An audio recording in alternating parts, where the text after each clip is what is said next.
Welcome, my dear students, in another episode of our program for English language for first prep under the supervision of the Ministry of Education. أهلا بكم أعزائي الطلبة في حلقة جديدة من حلقات برنامجنا للصف الأول الإعدادي للغة الإنجليزية تحت رعاية وإشراف وزارة التربية والتعليم. As we know, my dear students, we have covered Unit 1 and Unit 2, and now we are going to start Unit 3, Different People. But before we start, let's answer a question from our page on Facebook. Let's start.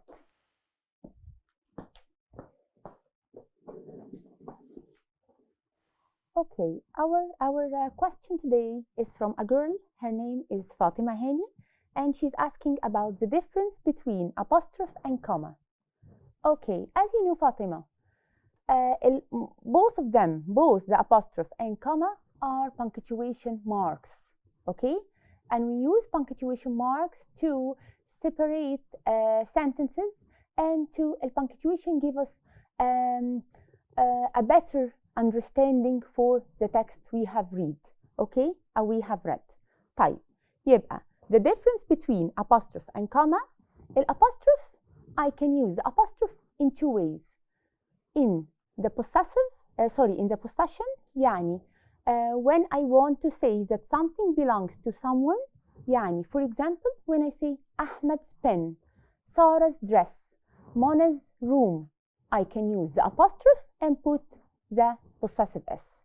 طيب, while in the comma, I can use comma to separate the items of a list, okay? When I want to make a list of things and I want to separate these items, I can use the comma. يعني إيه؟ يعني if I want to say مثلا to make a list of the fruits, orange, watermelon, strawberry, banana, shall I use and? No. What should I do? I'll use the comma.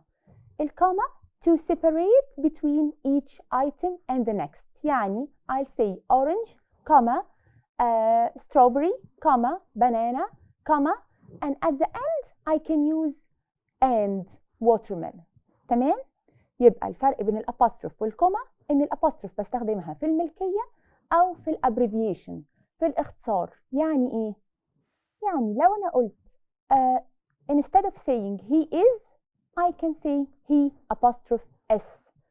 Or instead of saying I cannot, I can use the abbreviation can't and use the apostrophe instead. Okay? يبقى الابوستروف بستخدمها في البوسيشن وفي الابريفيشن or omission letters, while الكوما I can use it to make a list or to separate items between lists. تمام؟ Okay. Now let's start our unit 3. And the title of unit 3 is Different People. Of course we are different. Every one of us has his own physical appearance, his own character, his own personality, dreams, interests, etc. يعني ايه؟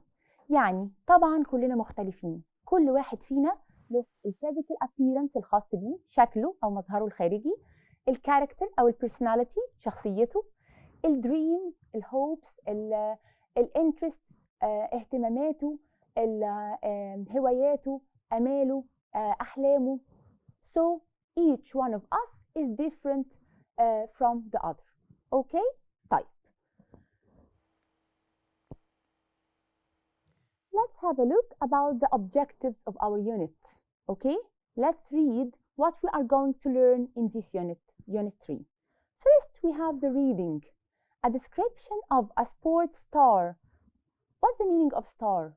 A star, a person who is so popular or so famous in a specific activity or in a specific job. Star, sports star. And we have to know how to read a blog post, and we will know the meaning of the word blog. Writing, write a blog post about my favorite sports star and description of people. 3. Speaking, describing people, talking about likes and dislikes. And the last one, the language, we have the difference between have and has got, and the difference between can and can't.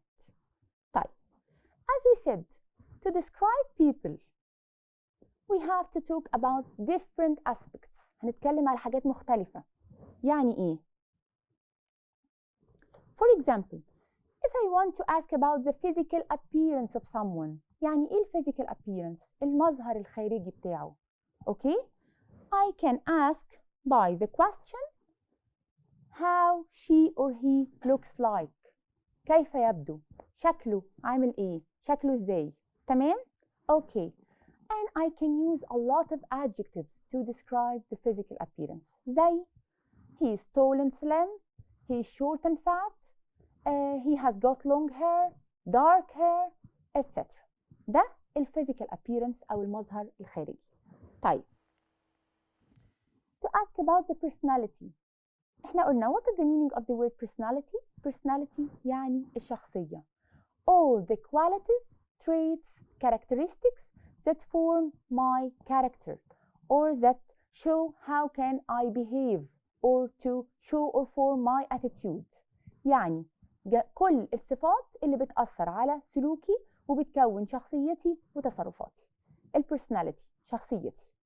To ask about the personality, I can say how is he or she like. شخصيته عاملة ازاي. Okay?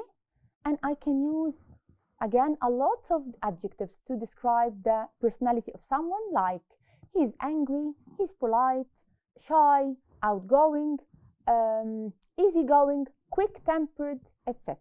تمام? To ask about the interests or the hobbies that someone likes. احنا قلنا ان من ضمن الحاجات اللي بتأثر على شخصيتنا هي interests and hobbies that we are like. الاهتمامات والهوايات اللي احنا بنحبها. طيب. What does he or she like? What does he or she like? هو بيحب ايه؟ بيفضل ايه؟ تمام؟ And I can answer by he likes music, he likes swimming, or he doesn't like playing football. تمام؟ Please look here about this question. I use the auxiliary does. تمام؟ يبقى if I want to ask in the affirmative form, I'll put s to the verb like. يبقى he likes playing football. تمام؟ طيب if I want to use the negative form, I'll use doesn't. I have to add not to the auxiliary verb does. تمام؟ Okay. طيب حاجة كمان يا ولاد. When I use the verb like, I have to use the verb in gerund after like. يعني I can say I like playing football. Let's have بقى some adjectives or some features which I can use to describe the physical appearance of someone. لو أنا حابب أوصف حد أو أوصف مظهره الخارجي، إيه الحاجات اللي ممكن أستخدمها أو ممكن أتكلم عليها؟ أول حاجة مثلا الhair. طيب when I say she has curly hair, what's the meaning of the word curly? curly يا ولاد means wavy or have curls or coils. يعني شعر مموج أو مجعد. تمام؟ wavy or curly. تمام؟ طيب. Then I have on the other side straight hair. straight hair يعني شعر أملس أو شعر ناعم ما فيهوش أي waves. Okay? Let's compare the colors. When I want to talk about someone and say he's blonde or she's blonde, the word blonde here means that he has a light colored hair, شعر لونه فاتح, or fair hair, or pale yellow hair. Okay? يبقى blonde معناها إن هي عندها light colored أو شعر لونه فاتح. And dark hair. Of course, dark hair means dark in color. يعني black, dark brown. تمام؟ يعني شعر غامق. طيب, here we have a long hair, شعر طويل, and short hair, شعر قصير. تمام؟ Here بقى we have another features that we can talk about, like the mustache. Mustache, what's the meaning of the word mustache? المستاش هو the hair that a man can grow on the upper lip. يعني الشعر اللي ممكن ينمو عند الرجل فوق منطقة الشفة العلوية. اوكي؟ المستاش. البيرد. البيرد the hair which the man can grow or grows on the place or in the area of the chin or the lower cheeks. يعني في المنطقة بتاعة الدقن أو lower cheeks يعني الخدود السفلية. طيب. Also I can describe a person that he wears glasses. Glasses means a tool which I can use to enhance my sight or to be able to see much better. Glasses, نظارات. تمام؟ طيب. Let's check بقى our understanding about some adjectives that we can use to describe the personality or the physical appearance of the people and their opposites. Here we have tall, fast, strong, poor, kind, and friendly. تمام؟ And on the other side we have slow, rich, short, unfriendly, weak, and unkind. تمام. طيب. Let's check بقى. The word tall, the adjective tall. What is the opposite of this adjective? Tall is with short. We have short. tall الopposite بتاعتها short. طويل وقصير. بعد كده fast, slow. What's the meaning of the word fast? Fast, so quick, سريع. والopposite slow يعني بطيء. بعد كده we have the word strong. When I describe someone that he's so strong, it means that he's so powerful. He has powers to lift heavy weights, to move something. Powerful, قوي. الopposite بتاعتها weak. What's the meaning of weak? ضعيف. Number 4, poor. What's the meaning of poor? Poor يعني when someone lacks the sufficient amount of money to live.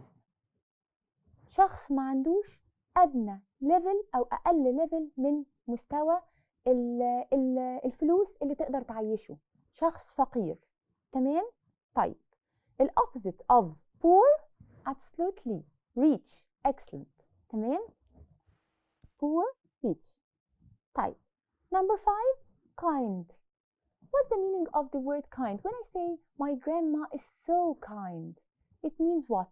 It means that she's considerate, she's thoughtful, she is good-hearted, kind. شخصية عطوفة أو حنونة. طيب. Here the opposite of kind, absolutely unkind. But here يا ولاد we have to give attention to this point. I can use the opposite of some adjectives by adding a prefix. A prefix means a part which I can add at the beginning of a word to change its meaning. بغير معناها خالص. فهنا opposite of kind, unkind. I added the prefix un. تمام؟ Like happy, unhappy, regular, irregular, polite, impolite. تمام؟ Okay. The last adjective here, the word friendly or the adjective friendly. When I say my friend is so friendly person, it means what? It means that he knows how to deal with people in a nice way. Friendly. شخص لطيف. Okay? طيب opposite of friendly? Exactly. Unfriendly. Unfriendly. تمام؟ Okay. Let's go to another exercise to complete the sentence with the correct adjectives. Complete the sentences with the correct adjectives. First, we have number 1, I'm not good at running. I'm very A. When someone is not good at running, specifically running يا ولاد, it needs a. It needs to be so fast. Excellent. يبقى I'm not good at running because I'm very slow. أنا بطيء جدا. تمام؟ Okay. A giraffe is what is the noticeable and obvious feature in the giraffe? Exactly. She is so tall. She's so tall. تمام. يبقى a giraffe is a tall animal. Number 3. Nader always talks nicely to people. Do you remember? We have explained the word friendly, that he is the person who knows how to deal with people in a nice way or nicely. يبقى Nader always talks nicely to people. He is very, exactly, friendly. Excellent. Number 4. My grandma sometimes gives me presents. My grandma. The most obvious feature or quality in all the grandmas that they are so excellent, kind. تمام. My grandma sometimes gives me presents. She is so kind. طيب. Number 5. We can give money to help. I usually give money to me. To people who need this money. Okay? يبقى to people who need, for people who need money, يبقى اللي هم poor people. تمام? Number 6. I can't pick up that box because my arms are so. I can't pick up that box. I can't lift it. مش قادر ألتقطه أو أرفعه أو أشيله. Because my arms are so Excellent. My arms are so weak. تمام. Now let's move to the grammar part and let's differentiate between can and can't and talk about the ability. The ability. Let's go.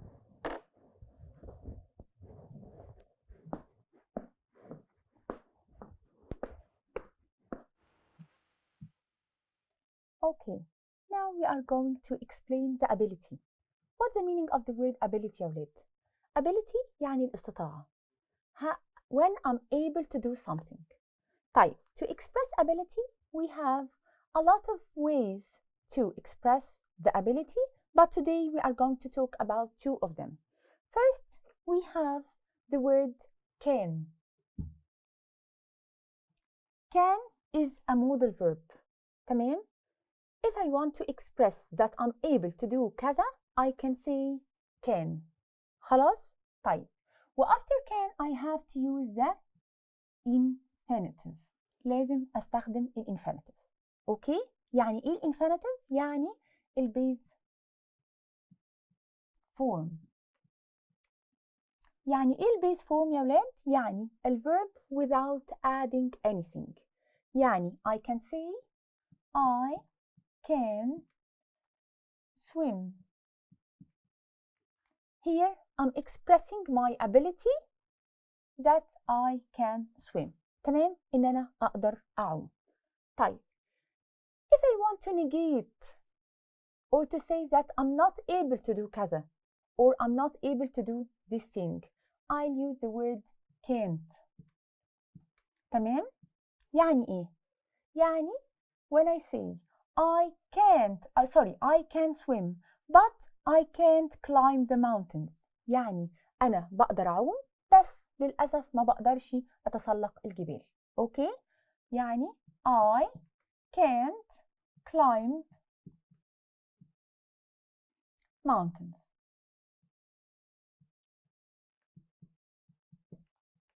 تمام؟ أوكي. يبقى here I express the ability, قدرتي على إني بقدر أعوم. وهنا I express that I'm not able or I can't climb the mountains. تمام؟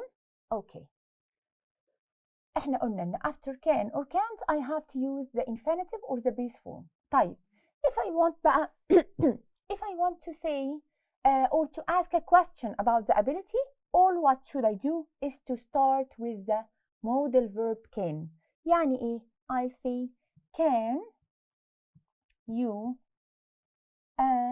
you swim? أنت تقدر تعوم؟ أوكي. طيب بعد كده بقى we have another way to express the ability, which is verb to be plus able plus to. يعني إيه بقى؟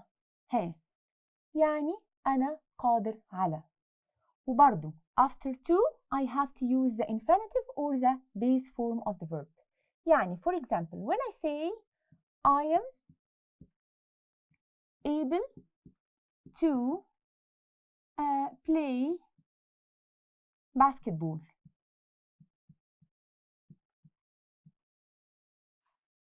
It means that إن أنا أقدر ألعب باسكتبول.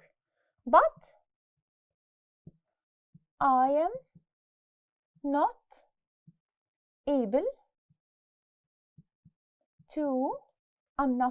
to play football. تمام؟ أوكي. طيب يبقى هنا please يا ولاد focus on this information that after able to and after can I have to use the infinitive. تمام؟ يبقى هنا بقدر وهنا ما بقدرش. تمام؟ طيب آخر حاجة لو حبيت أقول a question with able to I have to start with the verb to be. I have to start with verb to be. يعني if I say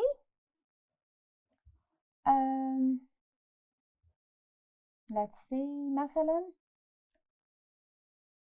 are you able to play football. تمام؟ are you able to play football يعني هل أنت قادر على لعب الفوتبول؟ يبقى ده question I can answer with yes I'm able to play football or no I am not able to play football. تمام؟ got the difference؟ يبقى let's summarize كده. When I want to express ability I can use the verb can, المودal verb can, or the expression be able to. Both of them, after both of them I have to use the infinitive or the base form اللي هو الverb without adding anything. طيب in the question I have to start with the verb. يعني في able to I'll start with verb to be, and with can I have to start with the modal verb can. تمام؟ got it? Okay. طيب I hope that you got this point and let's go back to our desk. يلا باي.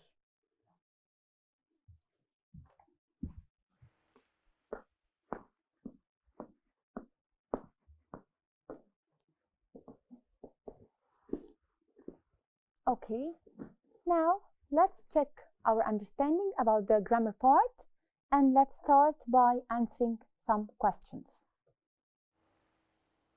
Number 1.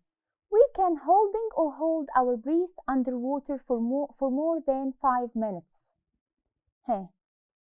Are we able to hold our breath for more than 5 minutes? Yes.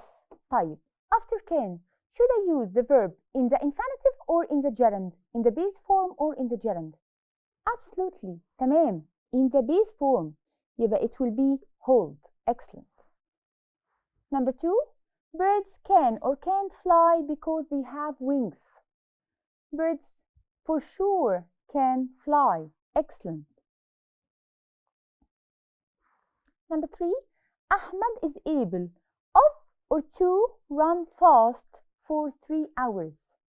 احنا قلنا expression is verb to be plus able plus the preposition to. يبقى Ahmed is able to. Excellent. Thank you. Number 4. Mohammed Salah can or can't score goals. Absolutely. تمام. محمد صلاح طبعا يبقى can score goals. وهنا we put score without s because it's followed by can, يعني هتبقى base form. In general, people can or can't survive without water for more than 3 days.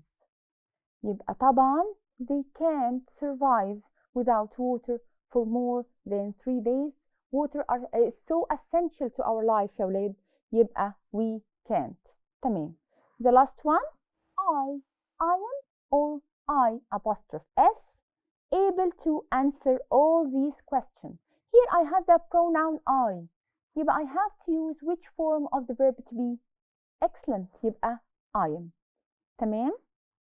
Okay, after finishing this exercise, I hope that you get this part related to grammar and using can or can't and using verb to be plus able to express ability, and that you have understood the part of talking and describing people, describing their physical appearance, their personality, and their interests.